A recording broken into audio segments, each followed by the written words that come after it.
"We don't want to see your face at her graduation." My mother screamed through my laptop screen, her voice cutting through the Zoom call like a blade through my chest. The words hung in the digital air between us, poisonous and final. This wasn't how celebration planning was supposed to go. We were meant to coordinate travel arrangements for my little sister Emma's college graduation, but instead I sat staring at three family faces, united in their rejection of me. The irony burned deep because for 3 years, I had been their financial lifeline, secretly funding not just Emma's education, but every comfort my parents enjoyed. They accessed credit cards and accounts behind my back, living off my generosity while treating me like an unwanted stranger. 3 years earlier, everything seemed different. I remember the day I got the call from my dad, Derek, his voice shaking as he explained they were 30 days from foreclosure on our family home in Akron, Ohio. The factory where he had worked for 18 years had closed permanently, another casualty of manufacturing moving overseas. My mother, Linda, was picking up part-time shifts at a department store, but her earnings barely covered groceries, let alone a mortgage payment. That same week, I had just accepted a software engineering position with a tech company in Seattle. The salary was more money than our family had ever seen, and I knew immediately what I had to do. Within 2 months, I had moved my parents and sister from their foreclosure-threatened house to a comfortable 3-bedroom rental just 20 minutes from my new apartment. I paid the security deposit first and last month's rent and covered the moving expenses without hesitation. Emma was a junior at Ohio State then, pursuing pre-med with the kind of determination that made me proud to call her my sister. She had always been the academic star of our family, earning scholarships that covered most of her tuition. But gaps remained, and with our parents struggling, those remaining balances became my responsibility. I gladly took them on because Emma's dreams mattered more than my own financial comfort. The transition to Washington seemed like a fresh start for everyone. Derek began looking for work in manufacturing or warehouse operations. Linda found a part-time position at a local retail chain and seemed to enjoy the change of scenery. Emma continued her studies remotely during the semester break, planning to return to Ohio for her final year. I felt like I had rescued my family from financial disaster and given them a foundation for rebuilding their lives. But the requests never stopped. First came the medical bills when Linda started experiencing anxiety attacks and needed therapy sessions that insurance wouldn't fully cover. Then Derek needed money for job interview clothing and transportation costs as he searched for employment. Car repairs became my problem when their aging sedan required a new transmission. Emergency dental work for my mother turned into another several $1,000 expense. Each request arrived with tears, stress, and detailed explanations of why they couldn't handle the cost themselves. Linda would call me sobbing about how the financial pressure was affecting her health. Derek would apologize profusely while explaining how unemployment benefits weren't enough to cover basic living expenses. Emma would text me worried messages about our parents' stress levels and how grateful she was that I could help when she couldn't. I never questioned these needs because they seemed legitimate. My parents had always lived paycheck to paycheck, and their recent upheaval made ongoing financial struggles completely reasonable. I wanted to be the son who could provide stability and security for people I loved. Creating shared credit card accounts seemed practical, allowing them to handle emergency expenses without the embarrassment of calling me for every purchase. But 2 days before our graduation planning Zoom call, I decided to review all my financial accounts to budget appropriately for Emma's celebration. Seattle offered expensive hotels and restaurants, and I wanted to ensure I could cover whatever costs emerged for her special weekend. I sat at my kitchen table with coffee and my laptop pulling up credit card statements I hadn't examined closely in months. The first unusual charge caught my attention immediately: Romano's Italian Bistro, $187. I knew this restaurant because my coworkers had taken me there for my birthday. The prices were steep, definitely not the kind of place my budget-conscious parents would choose during tight financial times. But maybe they had celebrated some good news, perhaps Derek finding employment. Then I found another high-end dinner, Sullivan's Steakhouse, $243. And another, the Ocean View Grill, $196. These weren't celebration meals, but regular occurrences happening twice per week for the past several months.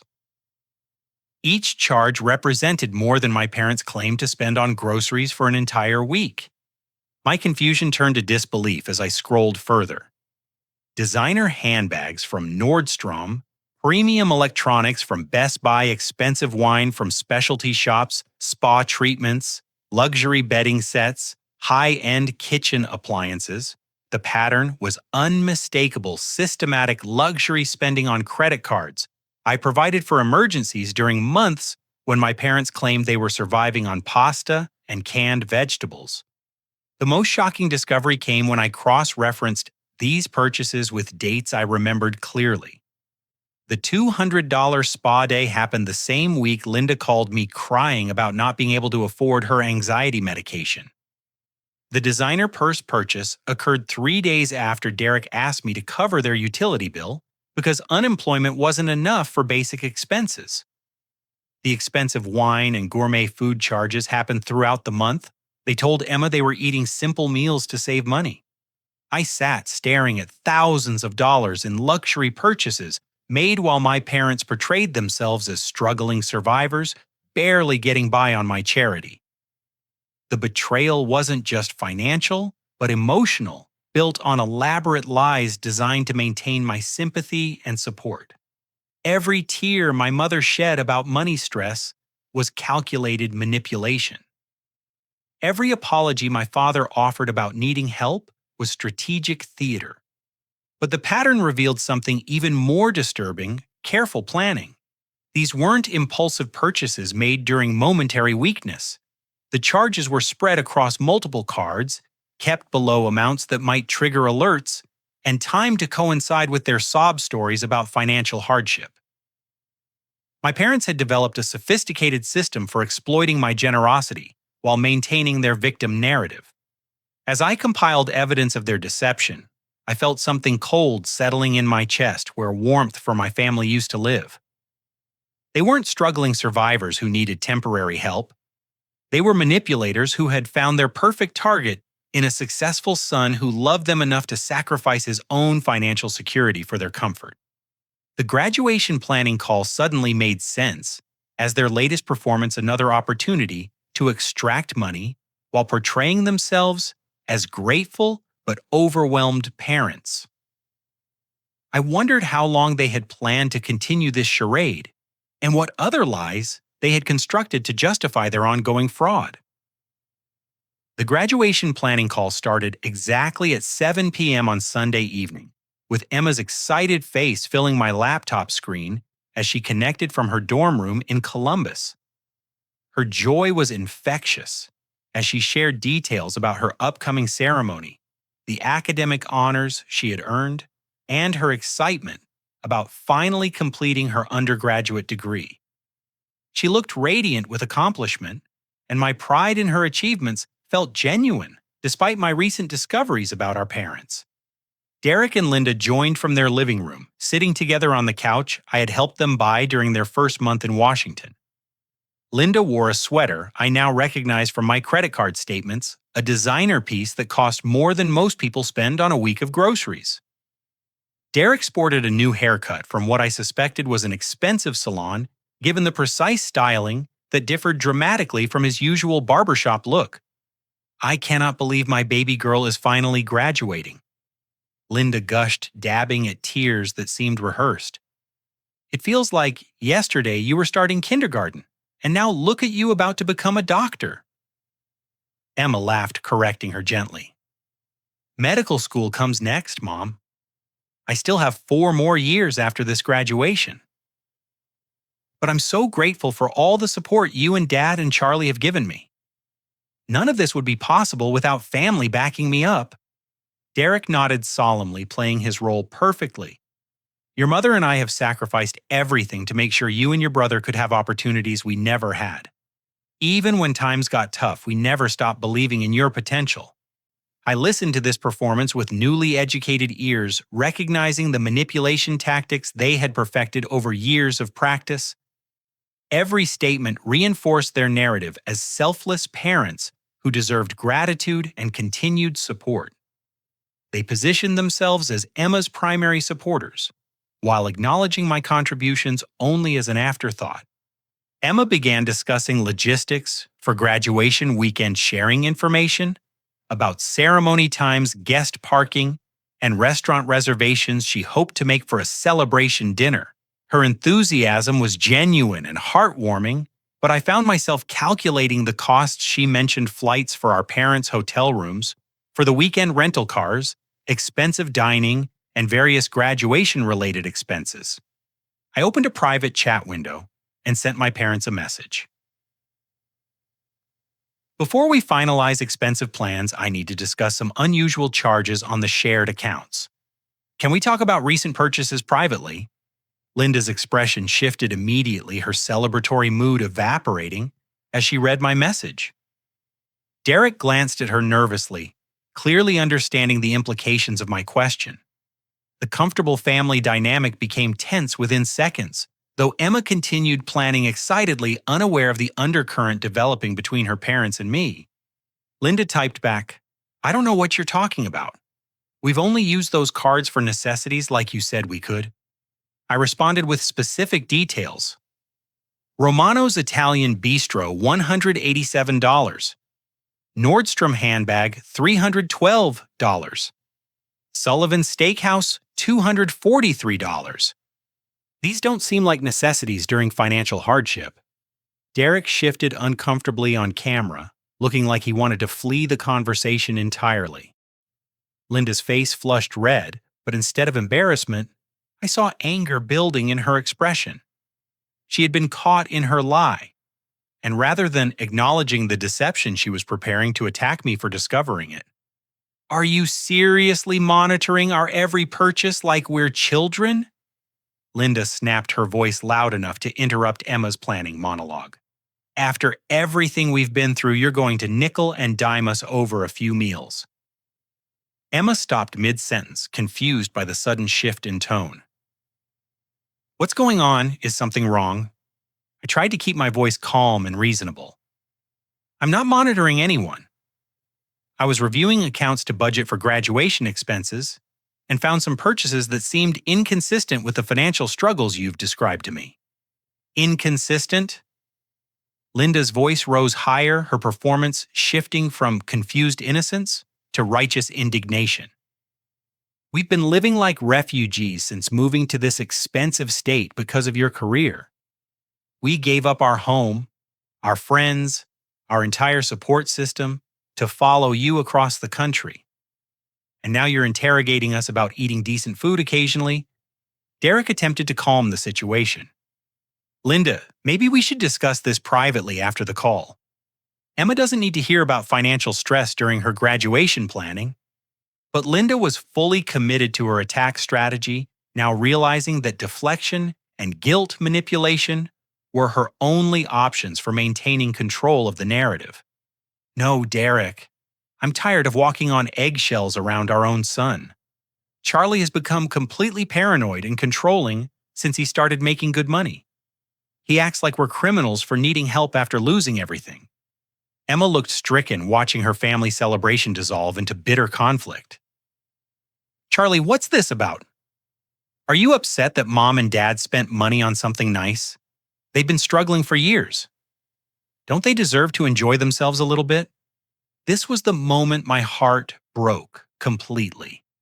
Emma, the sister I had sacrificed so much to support, automatically sided with our parents without understanding the scope of their deception. She had been fed their victim narrative so consistently that my legitimate concerns about fraud seemed like selfish nitpicking to her.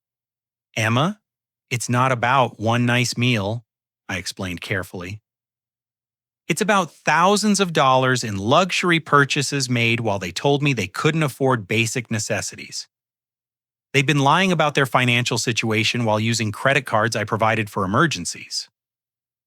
Linda seized the opportunity to escalate further. "Lying? How dare you accuse us of lying? We've been grateful for every penny of help, but we're not going to live like prisoners because you want to control every aspect of our lives. You moved us away from everything familiar, isolated us in an expensive city where we know nobody, and now you want to dictate how we survive the situation you created. Emma's expression shifted as she processed her mother's words. I could see her reframing recent conversations, remembering complaints about Seattle's cost of living stories, about feeling isolated and dependent, subtle criticisms of my expectations and attitude. Linda had been planting seeds for months, preparing Emma to see me as the problem rather than the solution. Charlie, I had no idea you were making Mom and Dad feel this controlled, Emma said softly. I know you've been generous, but they're grown adults who deserve dignity and respect. Maybe you have gotten a little too focused on money since moving to Seattle. Success can change people sometimes. The betrayal was complete. My beloved sister, whose education I was funding, whose dreams I had prioritized over my own financial security, had been turned against me by parents who were systematically defrauding me. Every sacrifice I made was being reframed as controlling behavior. Every act of love was being painted as manipulation. Linda sensed her victory and pressed her advantage. Emma's right. You've lost sight of what family means, Charlie. You've become obsessed with money and power, treating us like charity cases instead of people who raised you and loved you. If you can't support your sister's graduation with a generous heart, then maybe you shouldn't come at all. Derek nodded reluctantly, adding his voice to the chorus against me. Son, I think you need to step back and consider how your attitude is affecting the family. Emma's graduation should be about celebrating her accomplishments, not arguing over finances. Emma looked directly at me through the camera, her disappointment clear and devastating. Charlie, I'm embarrassed by how you're treating our parents. They gave up everything to support your career move, and this is how you repay their sacrifice. Maybe Mom's right. If you're going to bring this kind of negative energy to my graduation, I'd rather you didn't come. The words hit me like physical blows. My sister, whom I loved more than my own success, had just agreed that I should be excluded from her graduation because I discovered our parents were stealing from me. The manipulation was so complete that questioning their fraud made me the villain in her story. Linda smiled with cold satisfaction, knowing she had achieved her goal of isolating me from Emma's support. We don't want to see your face at her graduation, she declared with finality. Maybe when you learn to appreciate your family properly, we can have a healthy relationship again. The call ended with my family united against me, leaving me staring at a black screen while processing the complete destruction of relationships I had treasured and protected for years. I sat in the silence of my apartment for exactly 17 minutes after the call ended, staring at my reflection in the dark laptop screen while my mind processed the magnitude of what had just occurred. My family hadn't just rejected me. They had made me the villain in a story where I was actually the victim. The manipulation was so sophisticated that my own sister believed I was the problem. But as the initial shock wore off, something cold and resolute settled in my chest. If they wanted to paint me as controlling and paranoid, I would give them a demonstration of what those characteristics actually looked like. If they believed I was obsessed with money, they were about to discover exactly how much my financial support had meant to their comfortable lifestyle. I opened my laptop and began methodically documenting every transaction, every lie, every instance where my kindness had been exploited for their luxury purchases.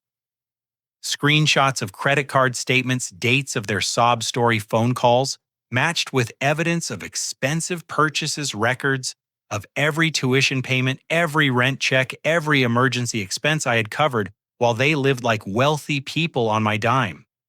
My first call was to my primary bank, where I spoke with a customer service representative named Patricia, who listened patiently as I explained my need to review account security and remove authorized users from multiple financial products. Within 20 minutes, I had changed passwords, security questions, and recovery information for every account my parents had ever accessed. Next came the credit card companies. Chase, American Express, Discover, and Visa all received similar calls as I reported unauthorized usage by people who no longer had permission to access my accounts. I requested immediate card cancellations and replacement cards sent only to my address with new numbers my parents would never see. The conversation with my auto pay service provider was particularly satisfying.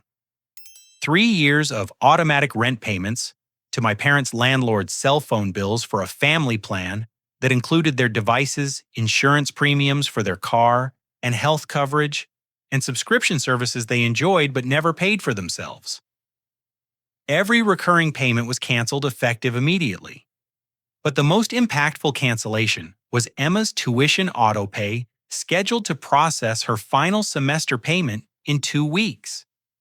The university's billing department confirmed the cancellation, while informing me that without payment, Emma would not be permitted to participate in graduation ceremonies. They offered to place her account on hold pending alternative payment arrangements, but emphasized the approaching deadline for degree completion requirements. As I worked through this systematic dismantling of my financial support, a credit monitoring alert appeared on my phone. New credit inquiries had been run on my Social Security number within the past week. My stomach dropped as I realized this pattern suggested additional financial activity I hadn't discovered yet. I called the credit monitoring service and requested detailed reports from all 3 bureaus. What I found sent shockwaves through my understanding of my parents' deception. 3 separate loans had been opened in my name over the past 6 months. A personal loan from a local Washington bank for $15,000, a home improvement loan from a national lender for $12,000, and a line of credit from a credit union for $8,000. The applications contained forged signatures and used my personal information, including my Social Security number, employment details, and financial data that my parents had access to through shared living arrangements and their presence on some of my accounts as emergency contacts. They had committed identity theft on a massive scale, stealing my creditworthiness to fund undisclosed projects. Further investigation revealed the purpose of these loans. My parents had been secretly purchasing a house back in Ohio. Real estate records showed Derek and Linda as buyers of a 3-bedroom ranch home in their old neighborhood, with settlement scheduled for the week after Emma's graduation. They had planned to abandon me in Seattle once Emma completed her education, using stolen money to reestablish their independence. The home purchase explained everything about their recent behavior.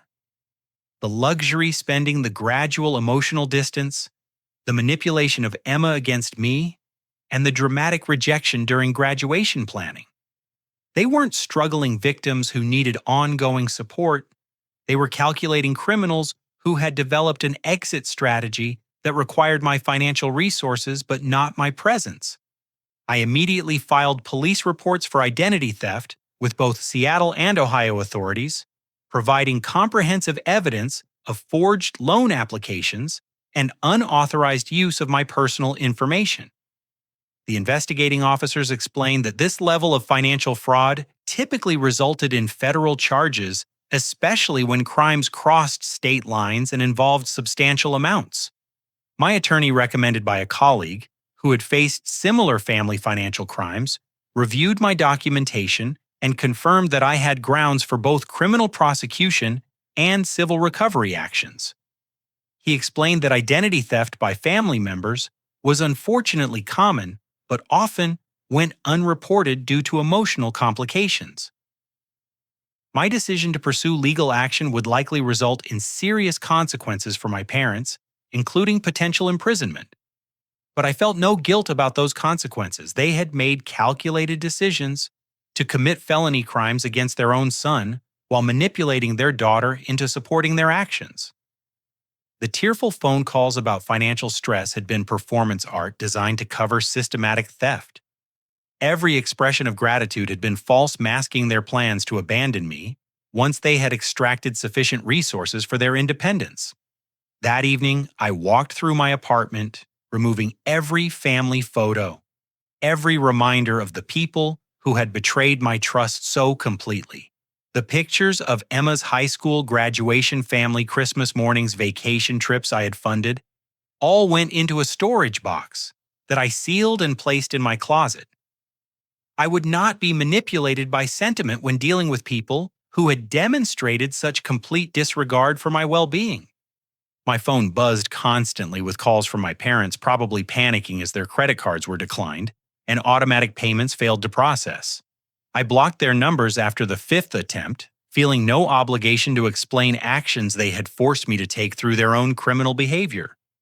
The apartment felt different that night, cleaner somehow, as if removing toxic influences had created space for something healthier to grow. I ordered dinner from a restaurant I enjoyed, opened a bottle of wine I'd been saving, and began planning a life that didn't revolve around supporting people who viewed my kindness as weakness to exploit. For the first time in 3 years, every dollar in my accounts belonged only to me. 2 weeks after our devastating Zoom call, Emma's world began unraveling in ways she never anticipated. She was in the middle of studying for her final exams when her phone buzzed with an urgent email from Ohio State's billing department. The subject line made her stomach drop. Immediate attention required, outstanding balance on student account. Emma opened the email with shaking hands, reading that her tuition autopay had been canceled, and her account showed a balance of $8,400 due immediately. Without payment, she would not be permitted to participate in graduation ceremonies or receive her diploma. The deadline for payment was 5 days away, barely enough time to arrange alternative funding, even if she knew where to find such money. Panic flooded through her as she realized Charlie had followed through on his threat to cancel her financial support. Her first reaction was anger at her brother's vindictive behavior, cutting off her education over what seemed like petty arguments with their parents. She called her parents, immediately sobbing as she explained the crisis threatening her graduation. Linda's response was unexpected and unsettling. Instead of immediately offering solutions or expressing outrage at Charlie's actions, her mother seemed nervous and evasive. "Don't worry, sweetheart, we'll figure something out. Maybe Charlie will come to his senses and restore the payments once he calms down." "Mom, graduation is in 5 days," Emma cried. "I can't wait for Charlie to change his mind. Do you and Dad have $8,000 to cover this? Can you get a loan or something?" The silence on the other end of the call stretched uncomfortably long. When Linda finally responded, her voice carried a strain Emma had never heard before. "Things are complicated right now, honey. Charlie has made some accusations that are causing problems with our finances. We're not sure we can access that kind of money quickly." Emma felt confused by her mother's vague responses. Throughout her college years, financial emergencies had always been resolved with quick calls to Charlie or creative solutions from her parents. This hesitation seemed completely out of character for people who had always found ways to support her education. Desperate for answers, Emma called Charlie directly for the first time since their argument. When he answered, his voice was calm but distant, completely different from the warm brother she had known her entire life. "I need to understand what's happening," Emma said without preamble. "My tuition payment was canceled, and I might not be able to graduate. What did Mom and Dad do that was so terrible you'd punish me for their mistakes?" Charlie's response was measured and factual, delivered without the emotional manipulation Emma expected. "Emma, your tuition was canceled because I discovered that our parents have been systematically defrauding me for months. They used credit cards I provided for emergencies to make thousands of dollars in luxury purchases while lying about their financial situation. They also took out loans in my name without permission, which constitutes identity theft and federal fraud." Emma felt her world shifting as Charlie provided specific details. Bank statements showing expensive restaurant meals. During weeks her parents claimed they were eating pasta to save money, designer clothing purchases made while they requested help with utility bills, spa treatments, and luxury items bought with money obtained through elaborate sob stories about medical expenses and job search costs. "That can't be true," Emma whispered. but doubt was already creeping into her voice. She remembered her mother's new clothes, recent dinners, at expensive restaurants her parents claimed were rare treats. Home improvements they said were gifts from generous landlords. Details that hadn't seemed significant individually now formed a pattern of deception. Charlie continued with devastating precision. They also used my personal information to take out loans totaling $35,000. The money was used to buy a house in Ohio where they plan to move after your graduation. They've been planning to abandon me here while using my credit to reestablish their independence back home. Emma's phone slipped from her numb fingers as the implications hit her. Her parents hadn't just lied about money. They had committed serious crimes against Charlie while manipulating her into supporting their narrative. Every conversation where her mother portrayed Charlie as controlling and selfish had been strategic preparation for their planned abandonment. She retrieved her phone and asked the question that terrified her most. Did they manipulate me against you on purpose? Charlie's silence answered before his words did. Emma, I think you were as much a victim of their manipulation as I was. They needed you to side with them emotionally while they extracted money from me financially. Your support gave them credibility when I started questioning their stories. That evening, Emma drove to her parents' house unannounced, determined to confront them with Charlie's accusations. She found Derek and Linda in a state she had never witnessed before, genuinely panicked and arguing in harsh whispers that stopped abruptly when she entered. We need to talk, Emma said firmly. Charlie showed me evidence that you've been lying about money and stealing from him. I need you to explain what's really been happening. Linda immediately shifted into defensive mode, attempting to maintain their victim narrative. Honey Charlie has become paranoid and controlling. He's misinterpreting normal expenses as some kind of conspiracy.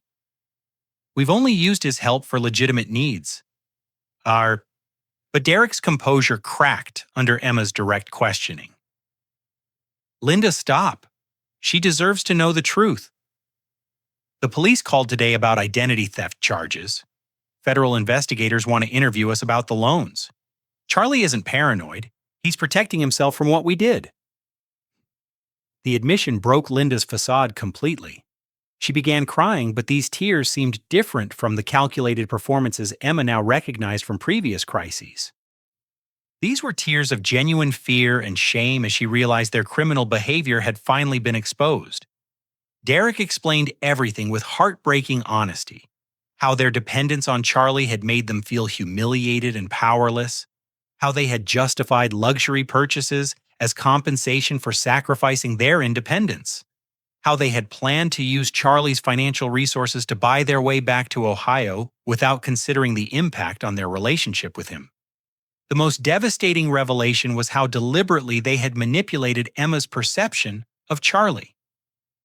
Linda admitted to months of strategic conversations designed to make Emma see Charlie as selfish and controlling, ensuring she would emotionally support their position when conflicts emerged. Emma realized she had been groomed to be their ally against the brother who was actually sacrificing everything for her future. We thought we could get back on our feet and pay him back eventually, Derek said weakly. We never meant for it to go this far or hurt him so badly. But once we started lying, each new lie required bigger lies to cover it up. Emma stared at her parents, seeing them clearly for perhaps the first time in years. They weren't the struggling victims who had raised her with noble sacrifices. They were people capable of elaborate deception, criminal behavior, and emotional manipulation of their own children. The comfortable family narrative she had believed her entire life was built on systematic exploitation of Charlie's love and generosity. You made me hate him, Emma whispered. You made me choose you over the person who was actually taking care of all of us. Charlie has been paying for everything, including my education, while you convinced me he was selfish and controlling. Linda reached for her daughter desperately. Emma, we love you and Charlie both. We just made terrible mistakes because we felt so helpless. We can fix this if we all work together. But Emma stepped away from her mother's touch, finally understanding the scope of betrayal that had destroyed her family. Her graduation was 5 days away, but the celebration felt meaningless when built on such devastating deception. She needed to find Charlie and somehow repair the damage her parents had created through years of systematic lies and manipulation. Emma's graduation day dawned bright and clear in Columbus, Ohio, but the sunshine felt mocking against the darkness that had enveloped her family relationships. She stood in her cap and gown in the staging area behind the auditorium, surrounded by classmates buzzing with excitement and family celebration energy that highlighted her own isolation and heartbreak. Charlie had kept his word about not attending, choosing instead to spend the weekend hiking in the Cascade Mountains outside Seattle. He had sent her a brief text message that morning. "Congratulations on your achievement, Emma. Your success is earned through your own hard work and dedication. I hope you find peace in your accomplishments." The message was kind but distant, acknowledging her achievement while maintaining the emotional boundary he had established after their family's betrayal. Emma understood why he couldn't be present, but his absence created a hollow space in what should have been her most triumphant moment. Derek and Linda sat in the family section of the auditorium, looking uncomfortable and distracted despite their attempts to appear celebratory. Derek wore a suit that Emma now realized had been purchased with Charlie's money during one of their fabricated financial emergencies. Linda clutched a designer handbag that probably cost more than most families spent on a week of groceries, another symbol of the luxury lifestyle they had built through systematic deception. Throughout the ceremony, Emma watched her parents fidgeting nervously, checking their phones constantly for updates about their mounting legal troubles. The identity theft charges Charlie had filed were progressing through federal investigation channels, and their attorney had warned them to expect serious consequences, including potential prison time. During the ceremony, Derek's phone buzzed with a call from Ohio law enforcement. He stepped outside to take the call, returning 20 minutes later with a gray pallor that made Emma's stomach clench with anxiety. When she caught his eye, he shook his head slightly, indicating bad news that would be explained later.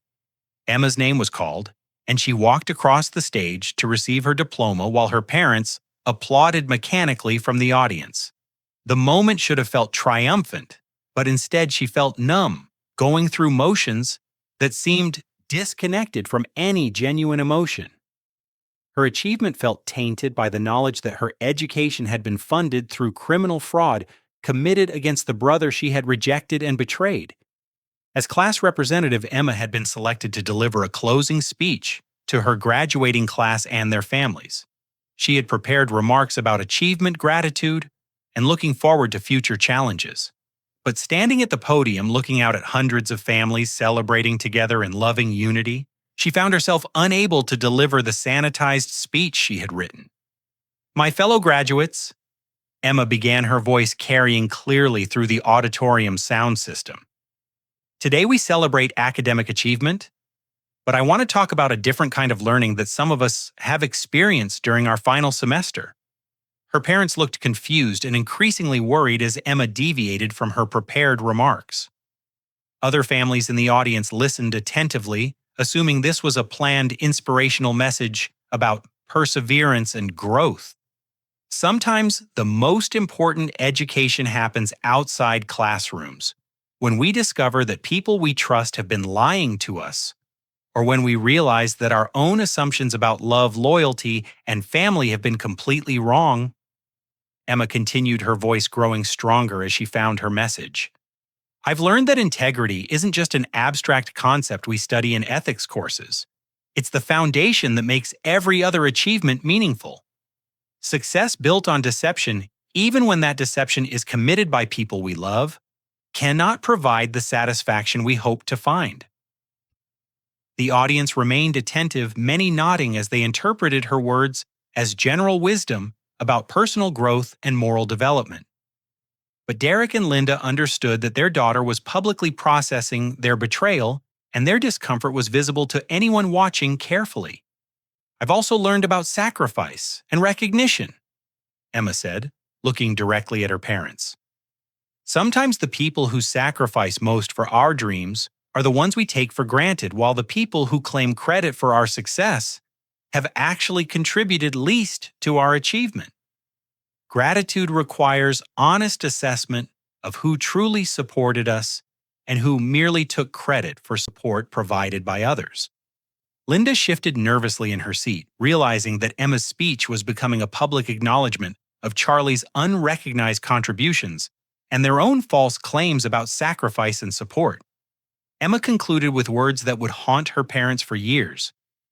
I want to thank the person who believed in my dreams when no one else had the resources to support them, who sacrificed their own financial security for my education, and who received criticism and rejection in return for their generosity. That person's integrity and love made this day possible, even though they're not here to see it, because of mistakes and betrayals that broke our family apart. The applause that followed was enthusiastic but confused, as the audience wasn't sure whether they had heard an inspirational message or witnessed a family crisis being processed in public. Emma left the podium feeling emotionally drained, but finally honest about the reality of her situation. During the reception following the ceremony, extended family members and family friends approached Emma with congratulations that felt increasingly hollow. Her Aunt Sarah, who had driven from Cleveland for the ceremony, pulled Emma aside with concern about her unusual speech and her parents' obvious distress. "Honey, is everything okay with your family?" Sarah asked gently. "Your parents seem upset, and your speech sounded like you're dealing with some serious family problems." Emma found herself explaining the basic situation: Charlie's financial support for the family, her parents' systematic deception and criminal fraud, the manipulation that turned her against her brother, and the legal consequences that now threatened her parents' freedom. Sarah listened with increasing shock and horror as Emma described the scope of betrayal that had destroyed their family relationships. "Where is Charlie today?" Sarah asked. "If he's been supporting the family, why isn't he here celebrating with you?" Emma's voice broke as she answered. "He's not here because we told him we didn't want to see him." Mom said those exact words during a family video call. I agreed with her because I believed their lies about him being controlling and selfish. I chose them over the person who was actually taking care of all of us. Sarah's expression shifted from concern to disappointment as she processed Emma's confession. "Emma, I've known your family since you were born. Charlie has always been generous and responsible even as a child. If your parents convinced you to reject him, they manipulated you into betraying someone who loves you." The graduation celebration dinner became a tense affair, with Derek and Linda attempting to maintain normalcy while dealing with constant stress about their legal situation. Emma found herself unable to enjoy the expensive meal, knowing it was paid for with money that might have been obtained through the same criminal fraud they had committed against Charlie. Halfway through dinner, Emma made a decision that shocked her parents and herself. She stood up from the table, announced that she could not accept graduation gifts or celebration expenses paid for with stolen money, and apologized publicly to someone who believed in my dreams when no one else could afford to support them. Without further explanation, Emma left the restaurant, drove to the Columbus airport, and purchased a ticket to Seattle using money she had saved from her part-time campus job. Her parents sat abandoned at their table, facing the judgment of extended family members who were beginning to understand the scope of their criminal behavior. Emma's flight to Seattle represented more than physical travel. It was a journey toward honesty, accountability, and the hope that she could somehow repair the damage her family's deception had created with the person who had sacrificed most for her future. Emma arrived at Seattle-Tacoma International Airport at 11:30 p.m. carrying only a small overnight bag and the weight of her family's massive deception. She had never visited Charlie's apartment building, but she found his address through old emails and took a taxi through the unfamiliar city streets while rehearsing apologies that felt inadequate for the magnitude of betrayal she needed to address. Charlie's apartment complex was modern and well-maintained, reflecting the professional success he had achieved through hard work and dedication. Emma sat on a bench in the lobby for 3 hours, Knowing that showing up unannounced in the middle of the night would be inappropriate, but unable to bring herself to leave without attempting to repair their fractured relationship. At 7 a.m., she positioned herself near the building entrance, hoping to intercept Charlie on his way to work. When he emerged from the elevator in business attire, she barely recognized the composed, distant man he had become. Gone was the warm, approachable brother she remembered. In his place stood someone who carried himself with protective boundaries and guarded emotions. "Emma," Charlie said quietly, his surprise evident but not welcoming. "What are you doing here?" "I need to talk to you." Emma replied, her voice shaking with exhaustion and emotion. "I know you don't owe me anything, and I know I have no right to ask for your time, but I need you to help me understand how to fix what we've broken." Charlie studied her face for a long moment, recognizing genuine distress rather than manipulation tactics he had learned to identify from their parents. "I have to go to work, but you can walk with me to my car. You have 5 minutes to explain why you flew across the country." As they walked toward the parking garage, Emma began the most difficult conversation of her life. She described discovering the truth about her tuition cancellation, confronting their parents with Charlie's evidence, and learning the full scope of their criminal behavior and manipulation tactics. "They told me everything," Emma said through tears. "The luxury purchases while claiming poverty, the loans they took out in your name, the house they bought in Ohio with stolen money. But worst of all, they admitted to deliberately turning me against you with months of strategic lies about your character and motivations." Charlie listened without interruption, his expression remaining neutral as Emma detailed her parents' confessions. When she finished, he stopped walking and looked directly at her for the first time since she had arrived. "What do you want from me, Emma?" Charlie asked bluntly. "An opportunity to apologize forgiveness for participating in their betrayal financial support to replace what they can no longer provide? I need to understand your purpose before I decide whether to continue this conversation." Emma was struck by her brother's directness and the obvious pain beneath his controlled demeanor. She realized that her arrival might seem like another manipulation attempt given her history of supporting their parents' narratives against him. "I don't want your money," Emma said firmly. "I don't want you to drop charges against our parents or pretend their crimes didn't happen.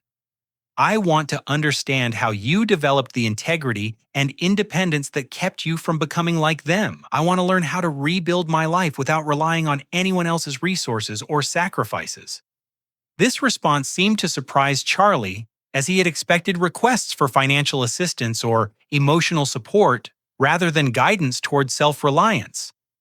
He studied Emma's face, looking for signs of deception or manipulation, but finding only genuine remorse and determination.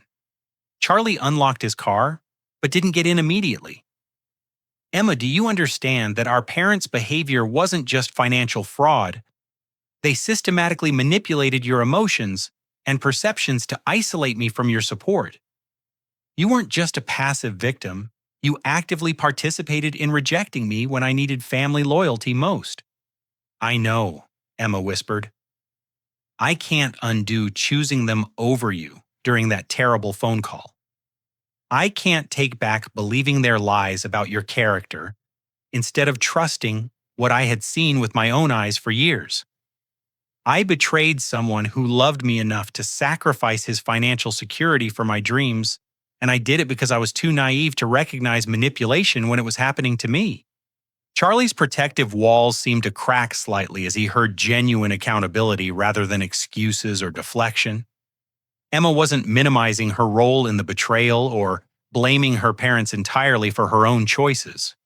"There's something else you need to know," Charlie said quietly. "The investigation into their fraud has expanded beyond my original complaints. Federal agents discovered that our parents were running similar identity theft schemes against other family members and acquaintances. Uncle Robert's credit was compromised. Cousin Jennifer had loans taken out in her name. They've been systematically defrauding people for years using family relationships to gain access to personal information. Emma felt nauseous as she processed this information. Her parents weren't desperate people who made poor choices during temporary hardship. They were career criminals who had perfected techniques for exploiting trust and manipulating family relationships for financial gain. They're facing federal charges that could result in significant prison time, Charlie continued. Multiple victims, multiple states' systematic fraud over several years.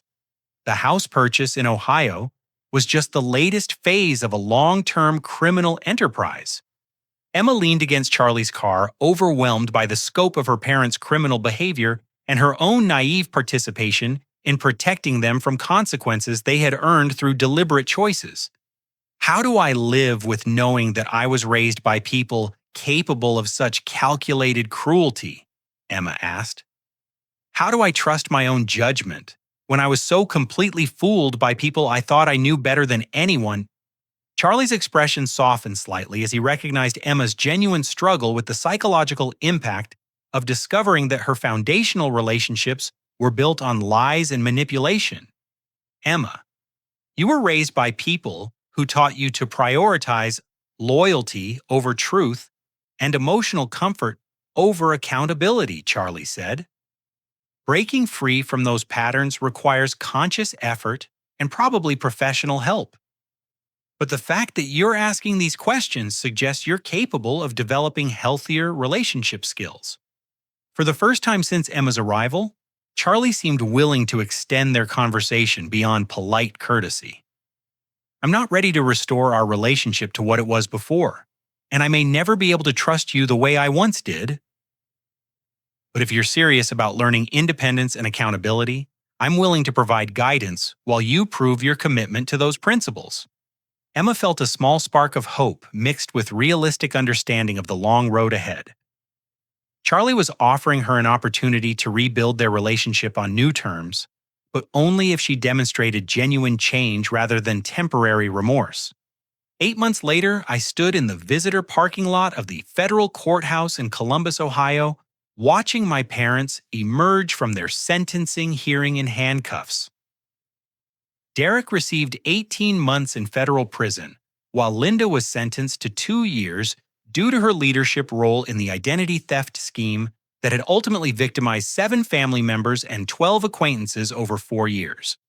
I felt no satisfaction watching them led away to begin their prison terms, but I experienced a profound sense of closure, knowing that their systematic criminal behavior had finally faced appropriate consequences. The investigation had recovered most of the stolen money and prevented them from completing the Ohio house purchase that would have consumed additional fraudulent proceeds. Emma stood beside me in the parking lot, having attended the sentencing hearing, to witness the conclusion of our family's legal crisis. She looked older and more serious than the naive college student who had sided against me during that devastating Zoom call, transformed by months of therapy and independent living that had taught her to recognize manipulation and build healthy boundaries. After graduation, Emma had moved to Seattle and found work as a medical scribe while saving money for medical school applications. She insisted on paying her own rent, buying her own food, and covering every expense without assistance from me or anyone else. I watched her struggle financially during those first months, working 2 jobs while living in a studio apartment that barely fit her belongings, but I respected her determination to prove her independence and reliability. The most meaningful part of Emma's transformation was her commitment to therapy, where she worked with a counselor who specialized in family manipulation and emotional abuse recovery. Through those sessions, Emma learned to identify the manipulation tactics our parents had used against both of us, understanding how their systematic lies had shaped her perceptions and damaged her ability to trust her own judgment. Emma began sharing insights from her therapy sessions with me, helping us both understand the family dynamics that had enabled years of dysfunction and exploitation. She learned to recognize when people used guilt, fear, or obligation to influence her decisions, developing skills to evaluate relationships based on actual behavior rather than emotional manipulation. Our own relationship rebuilt slowly based on Emma's consistent actions rather than promises or apologies. She proved her commitment to honesty by acknowledging uncomfortable truths about her past choices, taking responsibility for the pain her betrayal had caused, and demonstrating through daily behavior that she had learned to prioritize integrity over emotional comfort. I discovered that Emma's presence in Seattle enriched my life in unexpected ways. She introduced me to hiking trails I hadn't explored, cooking techniques she had learned during her independent months, and perspectives on family relationships that helped me process my own healing journey. We developed inside jokes, shared experiences, and gradual trust that felt more mature and stable than our previous sibling dynamic. My professional life flourished during this period of personal healing and boundary establishment. Removing the constant stress of family financial crises allowed me to focus fully on my career, leading to a promotion that came with substantial salary increases and stock options. My colleagues who had watched me struggle with family stress for years noticed the positive changes in my energy and productivity. I also began dating Sarah, a colleague who had supported me during the worst months of family crisis, without trying to fix my situation or pressure me toward premature forgiveness. Sarah appreciated my kindness without exploiting it, and she demonstrated through her own behavior the qualities I had learned to value: honesty, independence, mutual respect, and emotional maturity. The most significant development occurred when Emma graduated from her medical scribe program and received acceptance to 2 medical schools, with partial scholarships she had earned through her own academic excellence and community service. She had applied without mentioning our family's financial support, focusing instead on her individual achievements and personal statement about developing resilience through adversity. On the day Emma received her acceptance letter, she called me with genuine excitement that felt completely different from the entitled expectations I remembered from our parents' manipulation era. Her joy was untainted by assumptions about my financial support or guilt about deserving assistance she hadn't earned. "Charlie, I got into both schools," Emma said, her voice shaking with excitement. "The scholarship covers 60% of tuition, and I've been approved for student loans to cover the rest. I can actually become a doctor without depending on anyone else's sacrifices." I felt proud of Emma's achievement and her commitment to independence, recognizing that her success felt more meaningful because she had earned it through her own effort rather than my financial support. We celebrated with dinner at a restaurant Emma chose and paid for with money she had earned through her own work. 3 years later, I attended Emma's medical school graduation as she received her Doctor of Medicine degree. She had excelled academically while working part-time to minimize her debt burden, developing skills and confidence that came from personal achievement rather than family support. Her graduation speech thanked the people who loved me enough to let me learn difficult lessons and become who I was meant to be rather than who I thought I should be. After the ceremony, Emma introduced me to her classmates and professors as her brother, who had taught her about integrity, independence, and the difference between enabling and supporting. She spoke about me with genuine respect and gratitude that felt earned, rather than obligatory, acknowledging my influence on her character development without minimizing her own responsibility for change. Our parents were released from federal prison during Emma's final year of medical school, but neither Emma nor I maintained contact with them. They had served their sentences and completed court-ordered financial counseling, but they showed little evidence of understanding the emotional damage their manipulation had caused beyond their criminal behavior. Derek and Linda moved to a small apartment in Ohio, finding low-wage employment, and beginning the process of rebuilding their lives without the financial fraud that had supported their previous lifestyle. They occasionally sent cards on holidays, but their messages focused on their own hardships rather than genuine accountability for the pain they had caused. Emma and I both understood that our parents' criminal behavior was a symptom of deeper character issues that prison sentences couldn't address. We wished them well, but recognized that healthy relationships require mutual respect, honesty, and emotional safety that they had never demonstrated and seemed unlikely to develop. On Emma's graduation day, as I watched her receive recognition for academic excellence and community service leadership, I realized that our family's crisis had ultimately strengthened the relationships worth preserving while removing toxic influences that had prevented authentic connection. Emma had learned to build relationships based on integrity rather than manipulation, to value support that enhanced her independence rather than creating dependence, and to recognize the difference between love and exploitation. These skills would serve her well in her medical career and personal relationships. I had learned that protecting myself from exploitation wasn't selfish, but necessary for maintaining the emotional and financial resources needed to support people who genuinely deserved help. Setting boundaries with manipulative people created space for authentic relationships with people who shared my values and treated me with respect. Both Emma and I discovered that family relationships built on honesty, mutual respect, and reciprocal support felt more satisfying and stable than connections maintained through guilt, obligation, or financial dependence. We'd created a new family dynamic based on choice rather than blood relation, proving that healthy relationships require ongoing effort rather than automatic loyalty. As I hugged Emma after her graduation ceremony, I felt grateful for the painful journey that had taught us both to recognize and create authentic love rather than accepting manipulation disguised as family loyalty. We had lost parents, but gained integrity, independence, and a sibling relationship built on genuine respect and earned trust. The person I had become through surviving family betrayal was stronger, wiser, and more capable of recognizing healthy relationships than the naive young man who had moved his family across the country, believing that generosity alone could fix their dysfunction.